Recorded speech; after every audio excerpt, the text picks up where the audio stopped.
Welcome back to SwitchOff South Africa. I'm Nicky Nash as always, in Power Car to change cars and all things motoring. Today you join me launching a brand new vehicle. This is the first launch of the year. In front of me, well in front of you guys, you are seeing I'm with the HAVAL H7. It is a very imposing car, that's what I'm going to tell you. But you know, in this review, I'm going to tell you everything you need to know from the exterior look of the vehicle, interior look of the vehicle, overall drive. I'm going to tell you how much it costs and insurance, and then we're going to sum it up with my overall thoughts of the car and whether you should get this vehicle over something like a Tiguan, for example.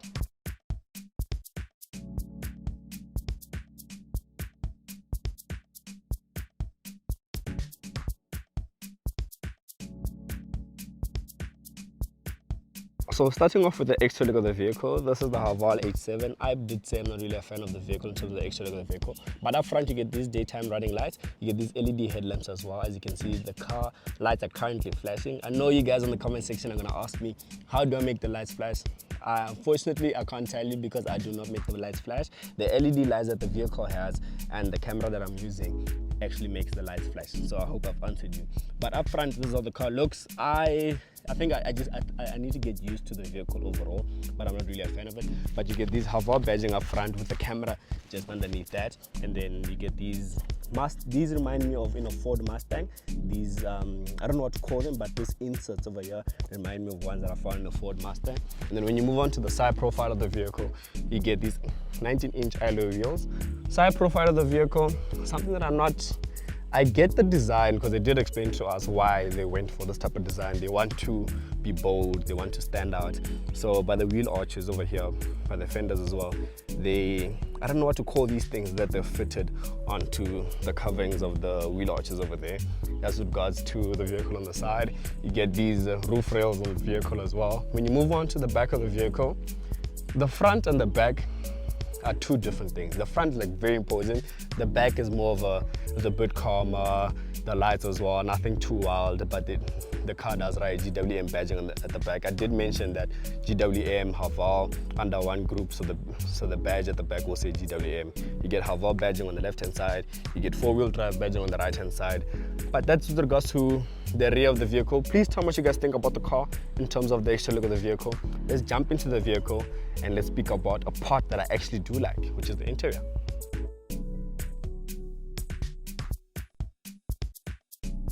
So when you get into the interior of the vehicle, I like the fact that the interior of the vehicle is nothing too wild.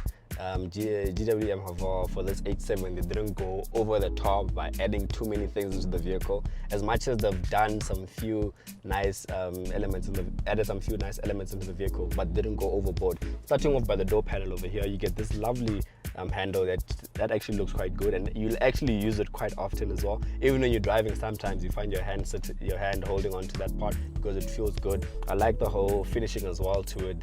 There's this whole carbon fiber type of finish. I know it's not carbon fiber, but it's carbon fiber wrapped looking finish. And then on the window switches as well, you get this wood type finishing as well. So I like the fact that it's quite dark as well, so I like that. For me personally, I like that. When you get this multifunctional steering wheel, you get your cruise control buttons on the left hand side, your volume and track selection on the right hand side. You can also control the touchscreen, but your digital instrument cluster on the right hand side of the steering wheel. You get these lovely pedal shifters as well. They look good and feel good as well. Your digital instrument cluster up front is the ones found throughout the GWM family. It looks good. It tells you everything you need to know. Currently, as you can see on the screen right now, it's telling you everything. It's telling you that there's someone in the driver's seat without a seatbelt, and that is me. And then the nice feature that they've added as well is this thing up here at the top, is that when you change gears, as you can see now it's in park, when you change gears, it'll move. So if I put it in reverse, it'll show reverse. Then if I move into neutral, it'll show neutral. If I move to drive, it'll show drive. If I move to manual, all those things. So I like that feature that they've went and added. And then obviously knowing them, they've added this big touchscreen infotainment system which supports Apple CarPlay and Android Auto wirelessly. You know what I love about wireless CarPlay as well. So that's a very nice feature they've added, this lovely big screen. The only disadvantage, I don't know if I'm gonna experience it here as well, but in the evening, I mentioned it in my tank video, is that when you're using CarPlay, it's a bit too bright, and then people outside can actually see your stuff in the interior. So it gets a lot of attention. But I like the fact that also they've they've kept your climate control out of the touchscreen infotainment system. So your main features are here. You can switch it on and off, your blowout speed, your mode, your AC button, everything is here. The only thing that you'll need to do in the touchscreen infotainment system is this. Basically your temperature. That's the only thing, your temperature, but it's quite smooth. You see how smooth it is as well. So I like that about the vehicle. Very, as much as they've kept it out and they've kept it in, it's good. I like it. And direction as well, because you can actually adjust direction from here as well. So I like that about the vehicle. And then there's this lovely feature on the side of the door where you can fit almost any size bottle, because the holding of the bottle is like a seat belt type of thing. So you can actually fit a bigger bottle than the one that you guys are currently seeing right now.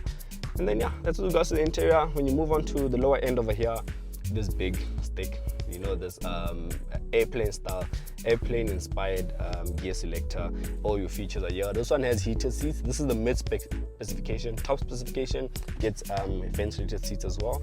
Then you get your wireless charging. As you can see, this wireless charging, there's a bit of holes. Those holes are for ventilation. So wireless charging charges your phone and heats up your phone. This one charges your phone and cools your phone. That's something I like about this vehicle. But moving on to one major disappointment in this vehicle. It's 2025.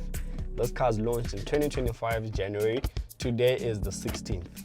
But as you can see there, that's a Type A port. Why?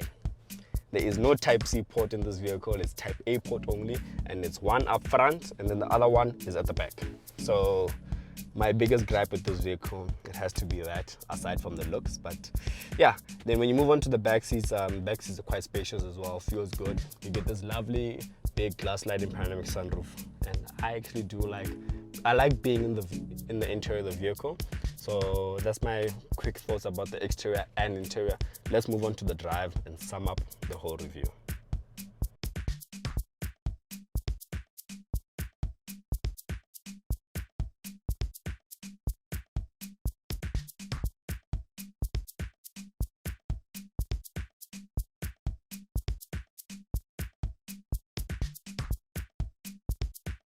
So when it comes to the drive of the vehicle, I'm actually quite surprised. I don't know what I expected when I came to the launch of this vehicle, but the drive is not what I expected.